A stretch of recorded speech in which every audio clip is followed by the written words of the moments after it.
Hello, welcome back to Mommy Love Vlog and welcome back to my channel. So guys, paano nga ba makahanap ng amo na puti or foreigner?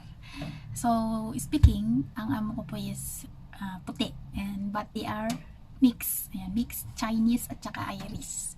Pero yung majority na kanilang parang kultura sa loob ng bahay is nasusunod is Western. Yan. And yes, mas ano sila, mas westernized yung the way ng everyday life nila. Pero yung mga bata is natutong mag-Chinese and fluent naman sila. And yes, fluent din sila sa English. So paano nga ba makahanap ng puti na amo? So marami nagtatanong sa akin ng ganyan.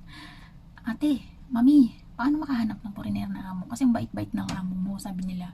So guys, mostly is meron tayong mga websites kung paano ka makahanap. Ito is pwede kang humanap ng amo. Marami pong nagpo-post sa Helper Choice. Sikat itong website guys. And i-search nyo po dyan or ilalagay ko po sa link sa description ko sa baba para makita ninyo. Helper Choice, Asia Expat, and GU Expat. Yan po, marami pong foreigners na amo na naghahanap ng helper dyan. Pinopost po nila yung kanilang profile. Pero bago ka po makapag-apply dyan is kailangan mong gumawa ng profile mo. And yes, ilagay mo doon yung background mo, yung mga description about you, and then makikita nila kung ano yung mga experience mo, ilagay mo, and makikita ka po nila kapag nagpop po yung advertisement about tungkol sa'yo na naghahanap ka ng amo. And yes, syempre, ang i-hire nila is importante dyan guys is yung experience mo. Ayan. Importante is finish contract para para ma-hire ka. And mostly background mo yan tinitingnan ng mga foreigners. Yan, tapos finish contract, and then maganda yung maganda yung performance mo. And then guys, ang mga puti is nag-offer sila ng mataas na sweldo, mostly above minimum. Yes, na 4,870 pataas. May mga nag-offer ng 5,000, 5,500 na sahod, 6,000 and 6,500. Ayan. Meron pa nga kapag magaling kang driver is maabot ng 8,000 or pataas 10,000. So magkano na sa Pilipinas yun? 70,000 plus. So yung mga puti kasi guys is malaki silang magpasahod. Kaya maganda na makahanap kayo ng puti na amo. Kaya lang mahirap din makahanap, mostly Chinese. And then lalo na kapag first timer is mahirap kang makahanap ng foreigner na amo. And yan guys, experience nga yung tinitingnan nila. Ayun, so tandaan nyo guys yung mga websites na pwede kayong mag-search sa Google. GU Expat, Helper Choice, and Asia Expat. Yan, yung tatlo na yan.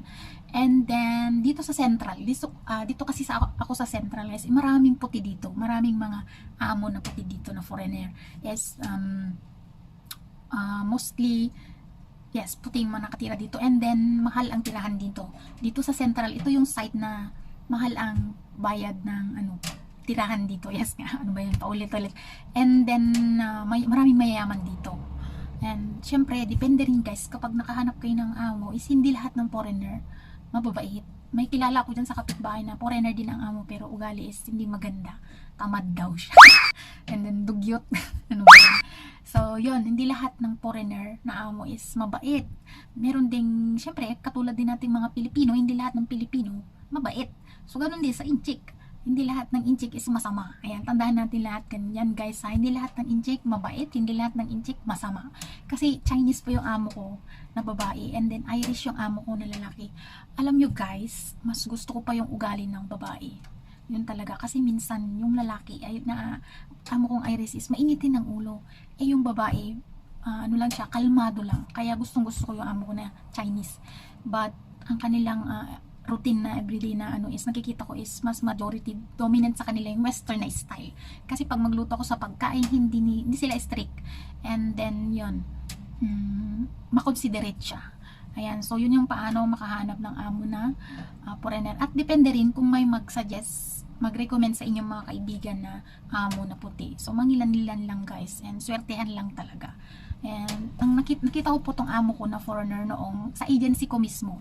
So yung agency ko po na ito sa Abids dito sa Hong Kong yan.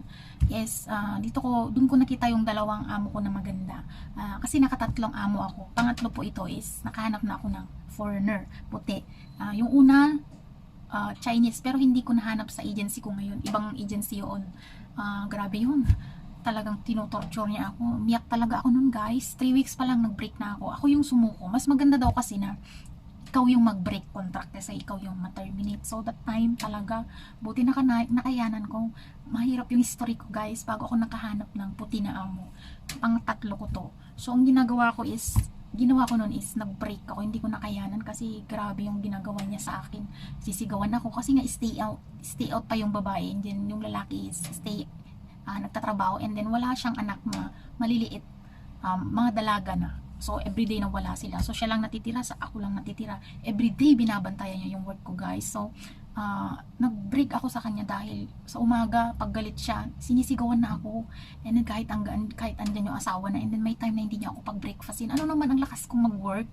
And then may time din na paklansyahin ako ng 4 na oras, tapos bigla-bigla niya akong uutusan na maglalaban ng hand wash, pantalon pa, kamay talaga.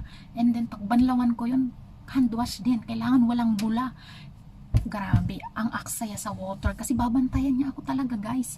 And then pag naligo ako sa gabi, kailangan malinis yung toilet nila kasi ako din, isang toilet namin ang bath. Yes, ay dalawa, pero nasa yung loob, sa loob hindi nila ginagamit, sa labas sila na naliligo. So lahat kami doon, grabe talaga ang pinagdaanan ko talaga guys.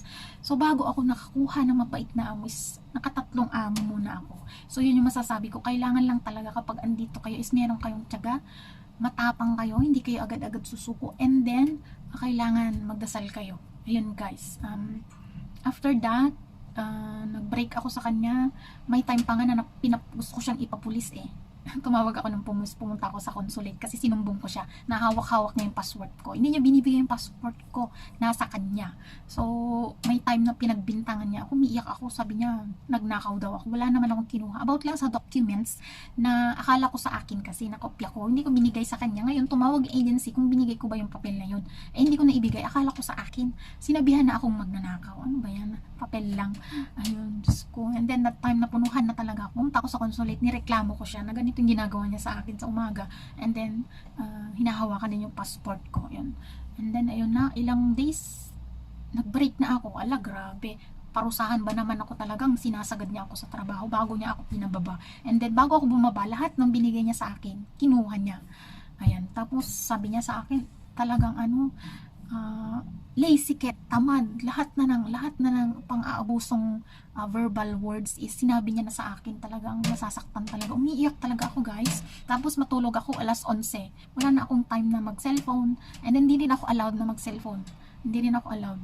Tapos yun, everyday kabado ako, everyday. And then ang ano tawag nito, curfew ko is 8:00. Causeway, ano pa, North Point pa yun. Ang ano ko, Causeway yung tambayan ko. And then, hindi North Point na, nakalimutan ko na yung ano, basta papunta sa North Point, nakalimutan ko na. Braemar Hill pala.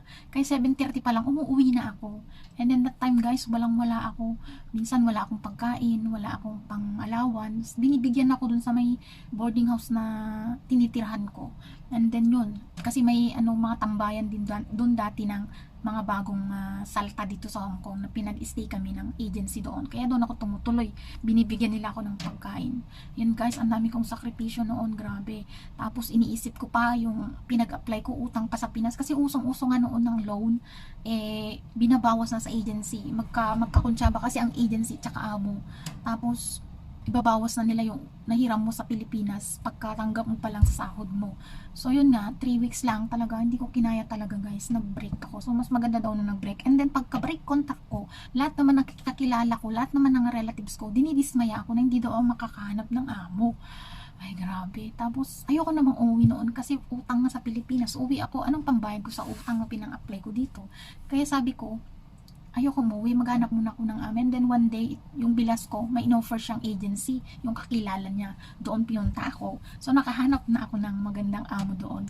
And then itong sumunod na amo ko naman is Chinese Indian, mabait naman.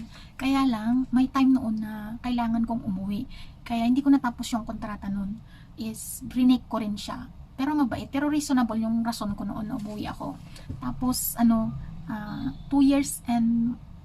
years mahigit naman ako doon. And then after that, yung agency na ni-refer sa akin, pag gusto ko na ulit bumalik, sabi ko, hanapan mo ulit ako ng amo, sabi ko doon sa agency ko. Hinanapan ako. So, hindi na nila ako in-interview, itong amo ko ngayon. Wala nang interview.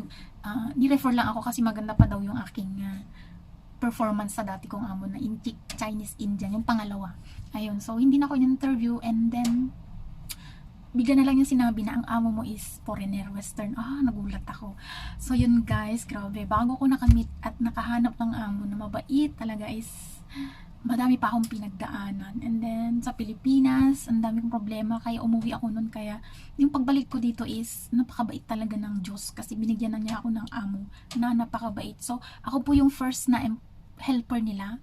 Nag-stay ako ng 7 years ko na po dito na mahigit, and then siguro mag-stay pa ako dito ng more than 8 years. So 15 years pwede na akong umuwi. So ito na yung nagtagal. So 7 taon na ako ngayon dito sa amo ko hanggang ngayon. So yun guys, kaya ako nakahanap ng puti na amo. So yun. And then nasa ano rin yan, nasa pananalig mo rin sa Diyos paano ka makakuha ng mabait na amo. So hindi lang yung puti na among hanapin nyo guys, yung maganda ang ugali. So yun lang guys, and I think maganda po na pumunta kayo dito sa central ng mga agency. May mga agency po ako nakikita diyan sa baba. Kasi marami dito ang mga foreigner. So mostly is dito yung mga agency. Syempre maraming foreigner na pupunta doon para maghanap ng helper. So dito ako sa mid-level. So yun lang guys, ang aking experience naman na na-share, and kung paano makahanap ng foreigner na amo. So, depende yan sa tao. So, yun guys, and thank you sa panonood. Sana'y nakapulot kayo ng ideas and information sa senior ko ito. And salamat ulit. Ayan, give me a thumbs up. Comment sa aking comment sections sa baba, and subscribe na rin sa aking channel. Ayan, bye-bye, and ingat po tayong lahat. See you!